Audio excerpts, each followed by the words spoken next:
Power to the people. Power to the truth. Truth.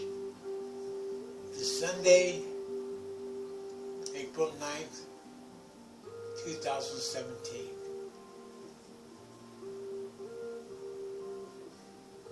I am involved in a prolonged,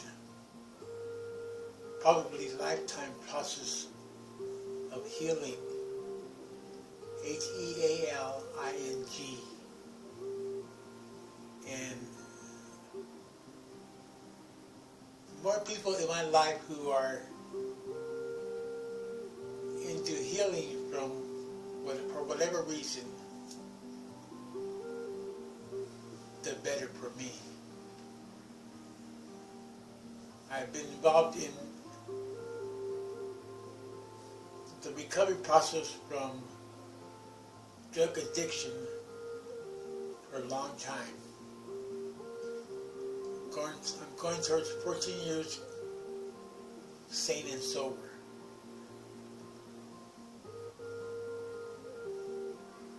I look at America now. I am a U.S. citizen, though I identify myself as Chicano de Aztlán. I look at America, a country I love, and whose people I love, as a sick country. S-I-C-K. You lower this a little bit. And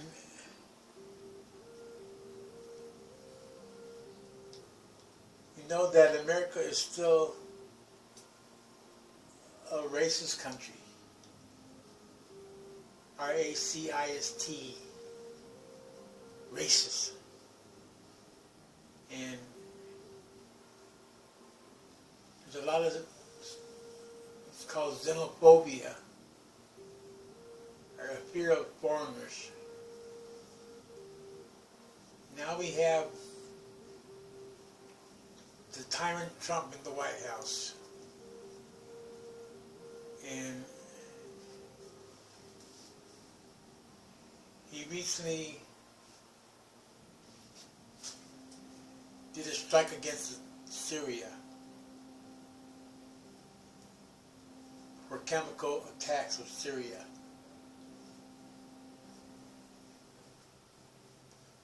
Of course, the U.S. doesn't mention the napalm attacks that it did in Vietnam. Of course, the U.S. doesn't mention the phosphorus attacks in Yemen. So, from what I know now, the attack was upon an adjacent plant that was involved in the manufacture of chemical weapons. It could have been like so-called rebels. So we need to investigate this more before we jump to conclusions.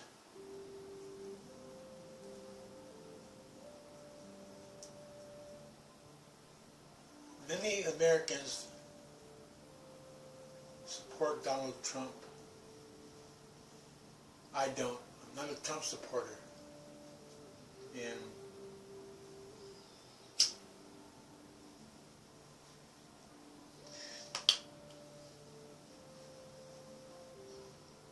it's not all cut and dry. Let me refresh your memory about Iraq. I suppose they have the weapons of mass destruction, WMDs. And as a result of that, the U.S. invaded Iraq. found no weapons of mass destruction, and over 1 million Iraqi people have been killed from that war. So it was an opening move into the U.S. being a terrorist country against the Middle East. So we need to see things in their historical context. And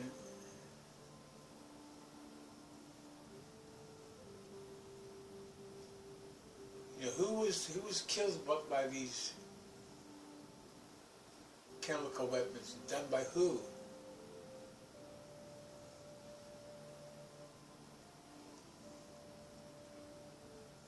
So we need to examine what really happened. I might include some links below. The point is,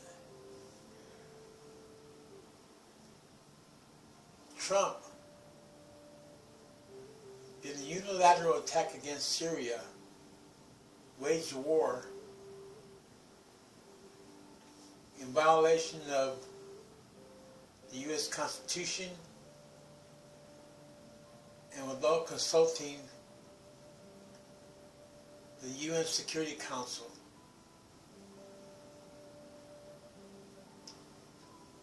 Now, a lot of Americans are going, oh, rah, go on, go get a kick ass Trump. Even though this kind of reckless move could get us involved in a clash with Russia, even China, which could start World War III.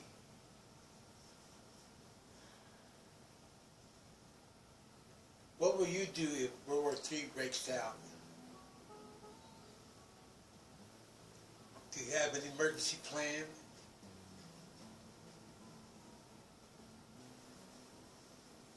Do you have a weapon for self-defense? So I'm against chemical weapons against anybody by anyone. And I'm also against the way that the U.S. went about it. 90-something Tomahawk weapons and millions of dollars. Who cares, huh? It's not their money, huh? Is it? So,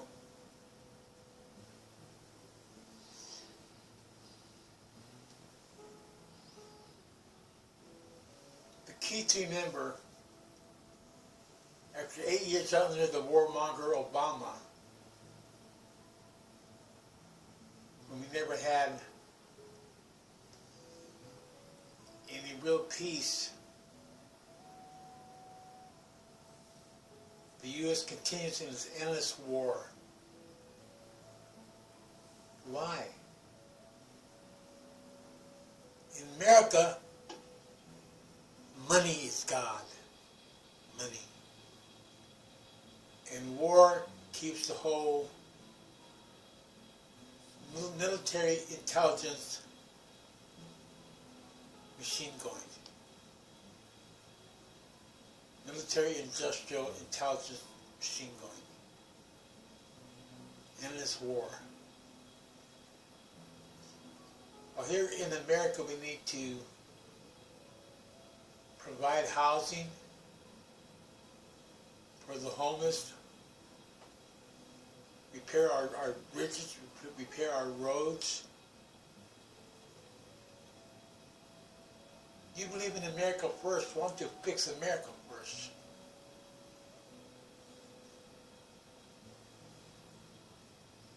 I believe in Earth first. I don't believe in the America first crap. I don't support nationalism of any kind. Earth first. So we continue on this collision course towards extinction. Then we applaud those who are rushing us into war, causing more anxiety, more stress, and more chaos.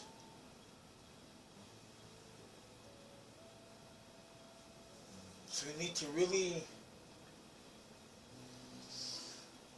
examine matters before we start getting all gung-ho about another war, or even a regional conflict.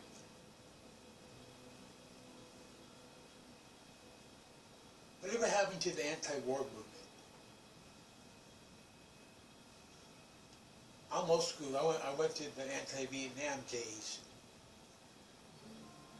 when we were more awake then, before we even had the internet. We were more awake and more organized and more able to mobilize than we do now. Now that we have the internet. The internet can be a game changer. It's an equalizer.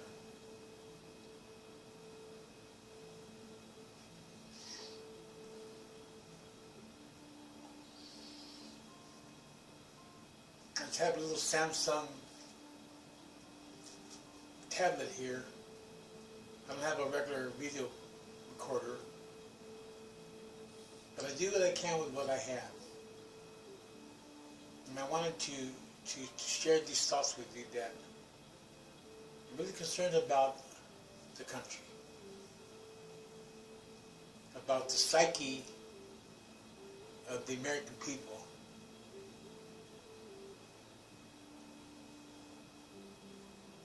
And it gets so trite, T-R-I-T-E, to say that America is racist, xenophobic. But it's true.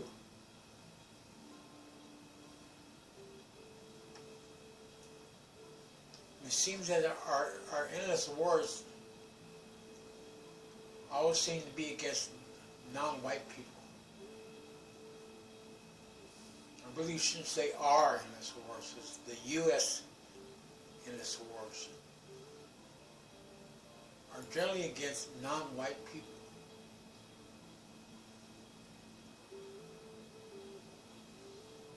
So be careful when you go rah, rah, rah Trump without really considering the ramifications of what he's doing, what the U.S. military is doing. Now this endangers the lives of all of us,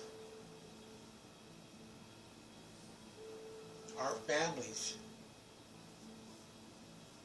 and the families of others. We need to have R&R centers in the USA, where if there's an emergency where people can go for recovery, for rescue.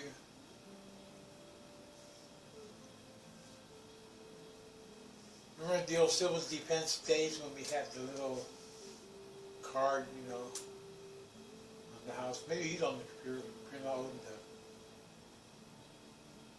So we really don't have that kind of system in place now.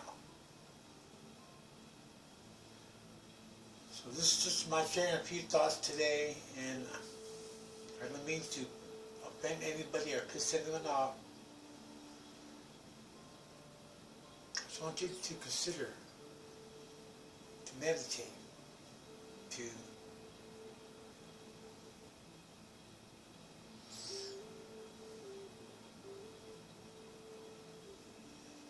don't be so hot to trot. There's no space to race. Oppose unjust wars. We can oppose wars in general. And was World War II a just war? How did that start? How did World War I start? How much do you really know about American history?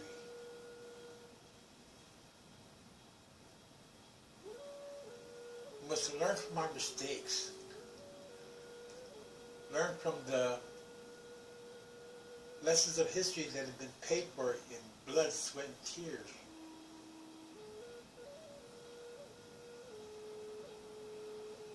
You know, who in the hell you have in the White House?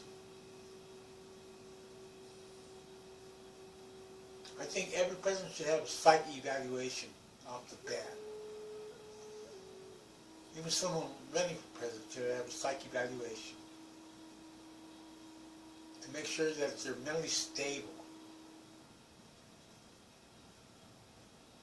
The president is the most powerful person on the planet in terms of the power to wage a war and having access to the dynamics and mechanics to wage a war.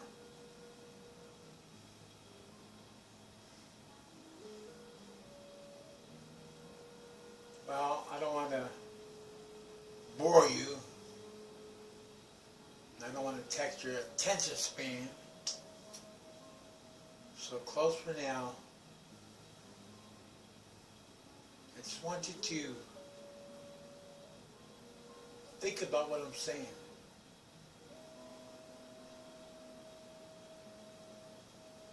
To know what cause you support. Power to the truth.